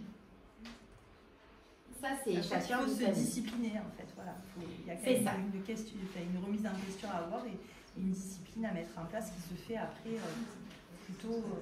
C'est vraiment quel code on met en place. En fait, si vous voulez, si vous regardez, on a tellement une pluie d'écran que... Et puis c'est tentant parce que c'est quand même des trucs des fois qui nous plaisent, qui nous intéressent et puis qui sont addictives. Et puis on se dit, personne nous a dit que c'était mauvais, donc on y va. Sauf qu'on y va. Il n'y a pas de recul. Il n'y a pas de recul, il n'y a pas de limite. Mais si on réfléchit et qu'on se dit, mais c'est un peu comme la voiture. D'abord il y a eu une voiture, puis 2, puis 3, puis 10, puis 20, puis 100. Il y a eu un accident, on s'est dit, pas de bol, 2, 10, 20, 100. Et là on s'est dit, mais en fait il faut créer un code. C'est la même chose pour les écrans, sauf que l'écran c'est impalpable. Et comme sur les effets en fait depuis peu, quoi. Depuis une dizaine d'années. Et là on a les études maintenant qui sont très claires sur les effets produits par les écrans. Et tant qu'on n'aura pas de campagnes qui viendront du gouvernement, quel qu'il soit, bon, on avance petit à petit, mais ce sera beaucoup plus probant quand ce sera pas d'écran avant 3 ans, le smartphone à 15 ans, les réseaux sociaux. Pourquoi il ne faut pas de carte d'identité pour s'inscrire à un réseau social? C'est incroyable. Parce que, oui, bon, c'est juste des images.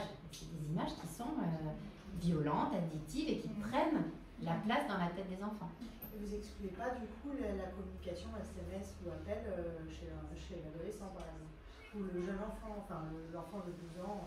J'exclus pas, c'est-à-dire. C'est-à-dire que là, vous parlez surtout de ce qui est regardable. Mais je pense que spécialement, si on enlève le téléphone, ça veut dire que l'enfant n'envoie plus de messages, n'appelle plus. Alors, mais ça peut être géré aussi, ça peut être sur un temps donné, et puis on peut accompagner son enfant et vérifier le contenu. Et puis c'est de l'écrit, c'est pas du visuel, c'est quelque chose que lui va produire, c'est pas lui qui va le recevoir en fait. Au collège, il voit ses potes toute la journée, c'est une demi-heure par jour, ça suffit. On ne peut pas être joignable tout le temps et n'importe comment, et c'est ça qui fait le lit du harcèlement. Donc il y a des échanges, puis il y a des échanges de photos, puis après c'est diffusé à tout le monde. Et déjà le harcèlement c'est extrêmement difficile à vivre. Quand en plus on sait que c'est vu de façon démultipliée, c'est aussi ça qui impacte très fort les enfants. Donc oui, tu as envie de communiquer, bah, très bien, tu as une demi-heure, contrôle parental. Et puis à 9h c'est terminé, et puis tu leur parleras demain. À partir du lycée, on peut augmenter un petit peu, mais il faut aussi limiter. Puis c'est un apprentissage de l'intimité aussi. Il est important d'accompagner le plus tôt possible, finalement. Oui, ne pas s'exposer. Donc moi, je voulais aborder la question de la lumière bleue qui émane des écrans. Est-ce qu'il y a des conséquences au niveau de la vision chez les plus petits et puis même à l'âge adulte, puisqu'on est assez exposé en fait, même en tant qu'adulte, on est exposé aux écrans. Est-ce qu'il y a des conséquences qui se sont avérées Oui, il y a des conséquences. Oui, il y a des conséquences. Il y a des études là qui ont montré qu'il y avait vraiment un impact. C'est plus sur l'excitabilité du cerveau. C'est pas la lumière bleue qui abîme la vision, c'est le fait d'être tout le temps sur une courte distance, alors que l'enfant il va jouer, il va regarder l'arbre, il va dire tiens je vais grimper dessus, ou il va lancer la bille et puis il va voir jusqu'où elle arrive. Là tout est à moins d'1 mètre, et donc c'est deux choses différentes. La lumière bleue, elle excite plutôt le cerveau, et c'est ce qui fait qu'on dit arrêt des jeux au repas pour les petits, par exemple le week-end, au repas du soir. Parce que non seulement le contenu peut l'exciter, mais la lumière bleue peut garder en éveil le cerveau, comme s'il faisait jour, et lui dire c'est pas le moment de se coucher, quoi. Donc oui, il y a vraiment un impact. C'est pas le pire, hein, mais oui, il faut en tenir compte. Oui. Si c'est la conseil de regarder plus l'après-midi la télé, alors pour qui le matin les dessins animés? Personne. Oui, mais alors c'est la question pour qui fait le programme. Mais vous pensez que... Mais là c'est 24 sur 24, si vous voulez, vous pouvez mettre un dessin animé à 3h du matin à votre fils, il trouvera. Oui, j'ai dit autre chose, j'ai dit si c'est interdit pour les enfants, c'est le matin. Alors pour qui ils vont? Et pour personne, c'est en fait c'est... Donc ça c'est Ah mais c'est compliqué, mais bien sûr, mais c'est bien pour ça qu'on voudrait qu'il y ait une directive nationale. On est d'accord. Mais oui, mais vous pensez que et l'école qui donne des tablettes chez les petits en maternelle, c'est pas bizarre? Oui, c'est bizarre aussi. Oui, c'est pas bon. C'est bien pour ça qu'on essaye de travailler avec l'éducation nationale, même les collégiens. Non, c'est pas une question pour vous, j'ai dit. Oui, je sais bien, mais je sais bien. C'est là où je vous dis qu'on est dans une période difficile où on se rend compte, les professionnels, les parents, qu'il y a un problème, mais qu'au niveau sociétal, il n'y a pas encore une prise de conscience de ces problèmes-là. Vous avez bien résumé. Vous me l'enlevez de la bouche. Absolument. Pendant qu'ils regardent les dessins animés, regardent les pubs, voilà. Exactement. Et donc, il faut qu'il y ait des directives au niveau national qui limitent les choses. Il y a une question. Oui, alors moi j'avais deux interventions. La casquette de maman, effectivement, concernant les réseaux sociaux, l'âge du collège, etc. J'observe quand même qu'il y a des chefs d'établissement qui auraient une rentrée, alertent les parents maintenant, en disant attention, pas de WhatsApp, parce qu'effectivement, c'est de là que peut partir le harcèlement. Donc voilà, ils mettent quand même en garde. Mais ça reste propre à chaque établissement et à chaque équipe pédagogique, donc c'est pas national, quoi. Voilà, c'est très local. Je pense que On part de la base. Oui, ça c'est sûr. Tout à fait. Après, alors moi je suis directrice de PMI et justement on tend à œuvrer au niveau du département, mais c'est des actions menées à la marge, mais qui essaient de s'étendre pour instaurer une semaine dans l'année où on se dit on va aider les parents à faire sans écran, ou en tout cas qu'est-ce qu'on peut proposer en alternative des écrans. Alors c'est des initiatives qui sont locales, mais c'est en se disant ok, il n'y a pas de semaine nationale actuellement, mais qu'est-ce qu'on peut mettre nous à un niveau pour mettre en commun nos efforts et faire des choses pour les enfants. Bon, super. C'est vrai qu'au niveau du pôle enfance, l'idée du festival de l'année tout petit était aussi dans cette idée-là, c'est-à-dire proposer une alternative aux écrans et donner la possibilité aux parents de découvrir des activités, d'autres manières d'être avec son enfant que de lui proposer des écrans. Voilà, donc des alternatives qui peuvent... Et il y a une question aussi, c'est que parfois j'ai entendu des parents, ou même en tant que parent, on peut penser que l'écran peut être un moyen éducatif pour l'enfant parce que justement, je ne connais pas très bien le dessin de Dora, mais à une époque il y avait aussi les Télétubies où il comptait en anglais je ne sais quoi, il y avait les couleurs et les parents ont l'impression aussi que quand l'enfant est devant l'écran, il apprend et que ça peut être un moyen d'apprentissage. Mais c'est vraiment une idée fausse qui a... En fait, on n'apprend que dans l'interaction avec un adulte, que ce soit papa, maman, la nounou, le grand frère, la grande sœur, l'enfant du même âge. On n'apprend que dans l'interaction. Sinon, on n'apprend pas. Si je dis c'est noir et que maman elle dit oh bah oui dis donc c'est noir comme du réglisse, j'adore le réglisse franchement, ah oui le noir, maman elle en a parlé comme ça, hop, j'ai intégré que c'était le noir. Si c'est Dora qui dit oui et qu'en fait en plus de ça j'ai dit que c'était rose et qu'elle disait que c'était... Oui, c'est la phrase, je suis traumatisée là. Je pourrais dire les Télétobies aussi.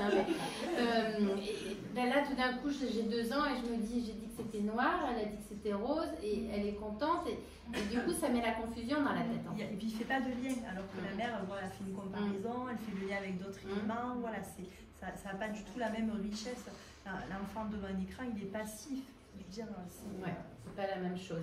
Ouais. Et tout à l'heure, j'ai raté la question du petit Tristan là.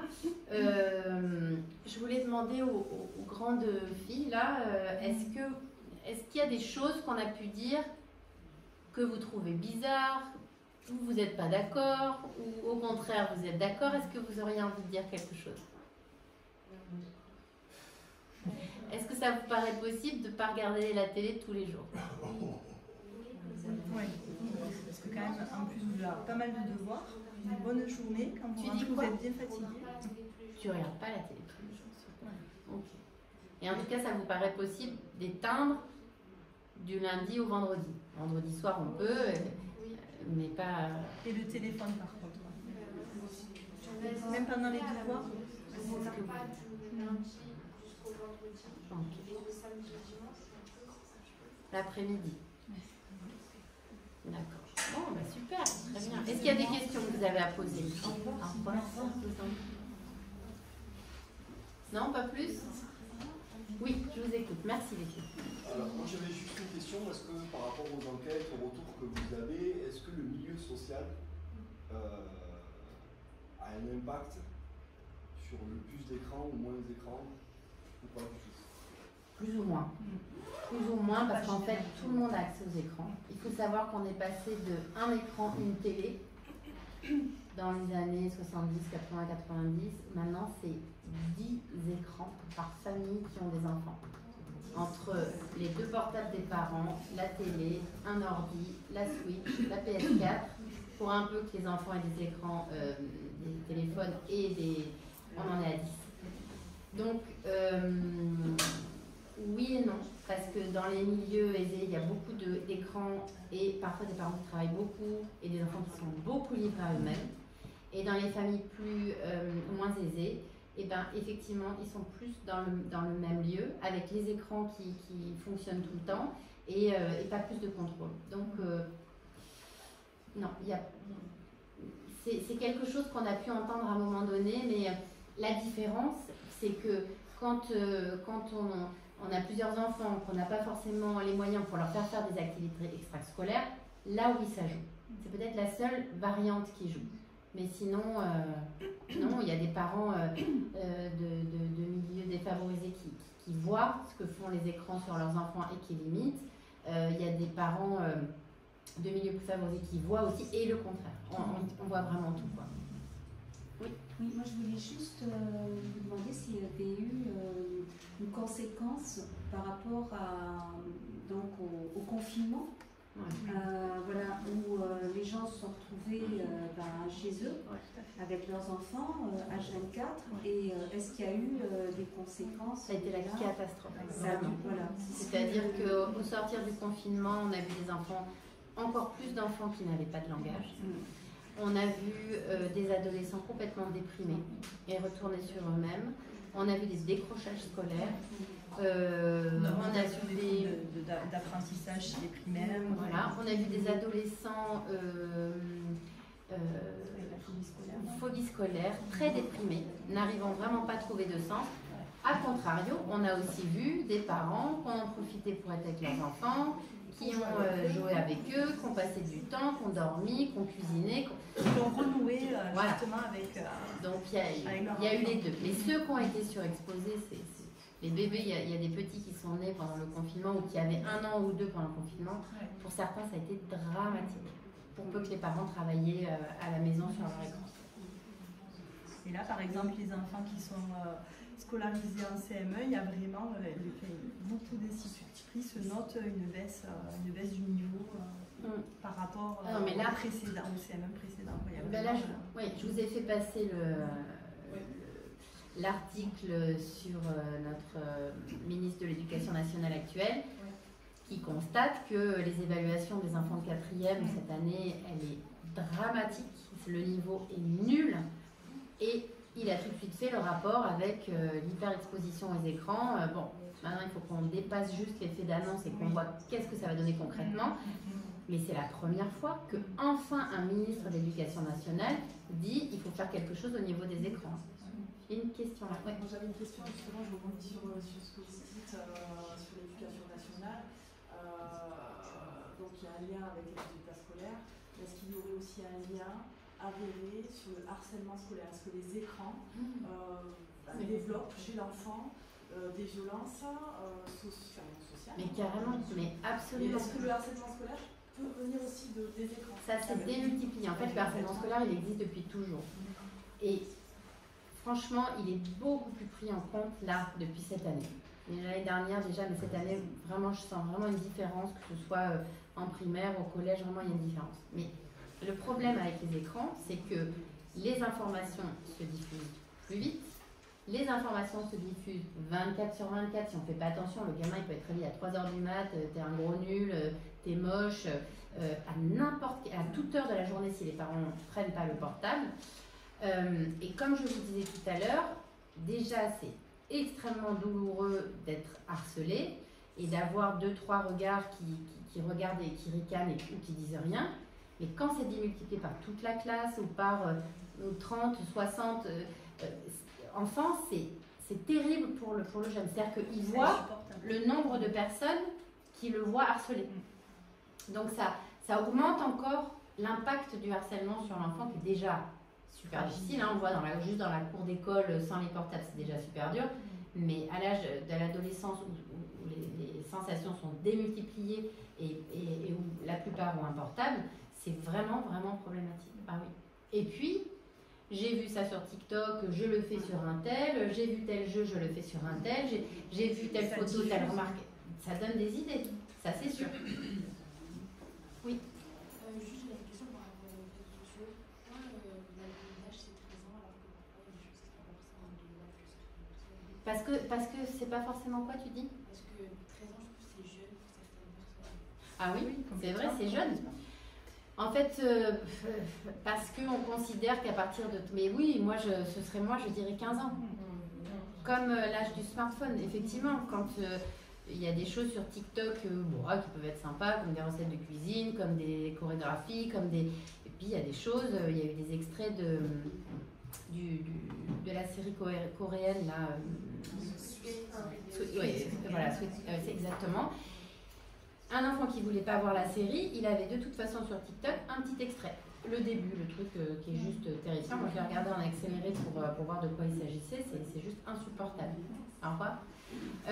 Donc, effectivement, c'est trop tôt.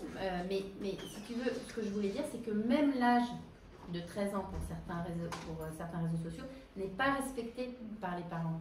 Et en même temps, c'est tentant parce que comme on disait dans le film de Kevin tout à l'heure, tous les copains y sont, tous les parents disent oui, et puis il n'y a pas de contrôle. On n'a pas besoin de donner sa carte d'identité, donc on peut tricher. Voilà. Et c'est ce qu'on demande. Le Covid, en 2-2, on a pu mettre la France au ralenti, et là on ne peut pas imposer qu'il y ait la carte d'identité comme pour les jeux en ligne. Pour les jeux en ligne, les enfants ne peuvent pas en faire, ils doivent donner la carte. Là, tout d'un coup, pour les réseaux sociaux, qui sont pourvoyeurs de beaucoup d'argent, là, et de publicité. Ah oui, par ce biais-là. Des consommateurs, quoi. Bon, est-ce qu'on a dit l'essentiel? Je vois que... Ce que je voulais juste souligner aussi, c'est qu'on a parlé beaucoup d'apprentissage éducatif, etc. Mais nous, au niveau des crèches, justement après le Covid, on a remarqué d'une manière très, très forte que sur le développement moteur aussi, il y a eu un impact incroyable des enfants qui marchaient normalement, qui sont revenus comme le petit Hugo qu'on voit sur la pointe des pieds, avec une comme le petit Hugo sur TF1 en fait, Oui, alors moi j'avais une question, c'était savoir, parce que c'est vrai qu'on est beaucoup dans sensibiliser les parents sur ne pas regarder l'écran et autres, et je voulais savoir si, mis à part le travail des crèches qui est super au niveau de comment accompagner les parents, sur comment occuper son enfant, parce que c'est vrai que c'est pas accessible à tous les parents, s'il y avait des dispositifs, des formations qui étaient prévues pour éventuellement une formation avant le passage on arrête l'écran. Parce que je trouve que des fois, il peut être vraiment culpabilisant ce discours, parce qu'on va le lancer aux parents en disant non, c'est pas bien et autres, mais après, c'est comment on accompagne mais les parents mais je vois pas en quoi c'est culpabilisant. En fait, on leur dit vous saviez pas. C'est culpabilisant de dire d'accord, je vais le faire, mais je vais me retrouver en situation de difficulté parce que j'ai pas les outils pour. C'est en ça que c'est important d'être deux parents, honnêtement. Quand on est seul, c'est très compliqué. Dans une société beaucoup monoparentale. Oui, mais on peut se faire aider avec une autre maman, on se met à deux pour le faire. On peut trouver, mais il faut être deux. Il faut trouver un deuxième ou une deuxième. Et après, une fois que les écrans sont éteints, les parents ils trouvent. Ah, mais je me rappelle, moi j'aimais bien le jeu du memory, ou ah, moi je me rappelle, j'aimais bien aller au parc après l'école. Ils trouvent, parce qu'on peut les aider. Il y a les sites que vous avez montrés, mais je pense que ce qui est surtout important, c'est qu'ils fassent des choses que eux ils aiment. Telle maman, elle va aimer cuisiner avec son enfant, telle autre, elle va aimer aller faire du vélo avec. Ou tel papa, il va aimer bricoler, puis il y en a un autre qui n'aime pas du tout, il préfère faire du dessin. Il faut prendre plaisir pour pouvoir. Il faut chercher en soi ce qu'on aime en fait. Il n'y a pas besoin de faire des choses extraordinaires, pas besoin d'aller voir la Tour Eiffel pour. C'est vraiment ce qu'on sent et qu'on aime bien faire. Mais pour ça, il faut poser l'écran et se dire qu'est-ce que j'ai envie de faire avec mon enfant, qu'est-ce que j'ai envie de lui transmettre. Il n'y a pas besoin de choses extraordinaires, pas besoin d'acheter des jeux, pas besoin avec des cailloux, on fait des choses intéressantes, avec des pommes de pin. Rien d'être dehors, juste on est dehors. Et on trouve. Mais après, si vous pensez avoir besoin d'informations, je pense que dans les bibliothèques, dans les maisons pour tous, etc., il y a quand même pas mal de ressources à disposition. Alors, moi, il y a des livres. Je vous parle parce que j'ai été animatrice accompagnatrice sur les temps, d'accompagnement à la scolarité. Oui. Et j'avais énormément de parents qui, au bout de certains bilans, étaient en craquage total parce que déjà ils avaient des difficultés à accompagner les enfants sur leur scolarité, ils culpabilisaient de laisser leur enfant le plus petit devant un écran, et c'est des parents qui sont dépassés. Donc quand on leur sort ce discours où ils sont déjà dans une charge mentale, je pense qu'il y a beaucoup plus d'accompagnement suivant les besoins. Il y a beaucoup plus besoin d'un accompagnement et de leur sortir le discours de sortez les doigts et autres, c'est que c'est pas possible. Le papa il est au travail, moi j'ai le petit après les cours qui est dépassé totalement par l'apprentissage de la lecture et autres, et j'ai un enfant en bas âge qui voilà. Et ça, mais c'est sûr, ça demande un investissement, il y a une charge mentale, c'est sûr que voilà, il faut apprendre à gérer ça. Mais c'est une charge mais mentale. C'est possible. Quand on l'explique aux parents et qu'ils l'expérimentent, ils voient que la charge mentale, elle est moindre quand il n'y a pas les écrans. Parce que l'écran augmente la charge. Mais quand il y a ce passage de la semaine. Il y a ce passage de la semaine, absolument. Alors, je pense qu'il faut expliquer, il faut dire tentez-le. Au revoir. Et on peut essayer une fois, puis ça ne marche pas. Puis on réessaye une deuxième fois. Et les parents, ils vont trouver leurs ressources. Évidemment, ce qu'on aimerait bien, c'est qu'il y ait des éducateurs qui puissent venir à domicile. Oui, parce que on y travaille là, en ce moment, avec la PCO. Mais en fait, c'est de leur dire, faites ce que vous pouvez, comme vous pouvez. Si il faut aller réciter la récitation dehors dans le parc avec le petit dans la poussette pendant que celui qui a 3 ans joue, eh ben on va faire la récitation dans le parc. On trouve en fait. C'est-à-dire c'est comme si en fait, si je résume, c'est comme si on disait, on a découvert l'alcool, puis on en met un petit peu aux enfants, quand même, ils sont plus calmes quand ils prennent de l'alcool. C'est vraiment ça, hein. C'est vraiment de cet ordre-là. Si on dit aux parents, mais non, mais en fait l'alcool, tu ne peux pas le donner aux enfants, c'est super grave, ça fait ça sur leur cerveau, sur leur développement, tout ça. Ils disent, ah bah, on va faire autrement, alors on va se débrouiller autrement. Et ils trouvent. Donc au début, il y a cette... moi, j'en ai des patients qui me disent, je peux pas. Et moi, je leur dis, là, si vous ne pouvez pas aujourd'hui, c'est pas grave, on se revoit dans 1 mois, dans 2 mois, dans 3 mois, quand vous êtes convaincus, et là, moi, je vous aide. Et je les aide à distance, certes, mais je les aide et ils y arrivent. Mais s'ils ne sont pas convaincus, je préfère perdre 3 mois et gagner 15 ans derrière. Puis souvent, les parents ont peur du sevrage, en fait. Oui, ils ont raison. Du sevrage qui est impressionnant, parce que voilà, il y a les ils ont raison. Mais vous leur dites, il va faire sa crise, il va criser, il va vous dire que vous êtes méchante, il va dire que le papa il est nul et qu'il comprend rien, qu'il fait que ce que maman lui dit de faire. Voilà. C'est pour ça qu'il faut être convaincu, parce que si on n'est pas convaincu, après on lâche prise et ça marche. Mais oui, c'est dur, il faut leur dire que c'est dur, mais que c'est faisable. Il y a un temps qui est pénible pendant la première semaine, 2 semaines, 3 semaines. Mais ça, on voit que quand même ça ramène beaucoup de sérénité dans le foyer. Parce qu'il n'y a pas de bruit, parce que c'est calme, parce que les parents parlent avec leurs enfants. Il y a beaucoup plus d'échanges et les enfants, je veux dire, ils ne demandent que ça aux parents. La disponibilité que le parent va avoir avec lui. Mais des fois, ça prend quelques temps pour que ça se fasse. Et puis après, il y a des parents qui disent, moi j'ai besoin que la télé soit allumée, j'ai besoin que ce soit vivant. Et donc, on leur propose l'alternative de la radio ou de regarder leur dose quand ils ont besoin, une fois que l'enfant est couché.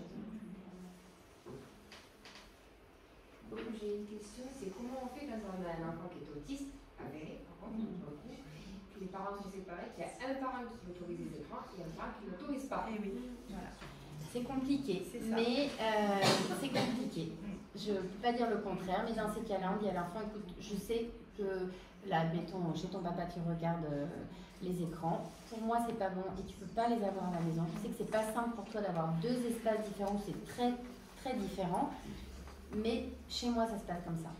Sans dire, c'est nul, voilà, ton père...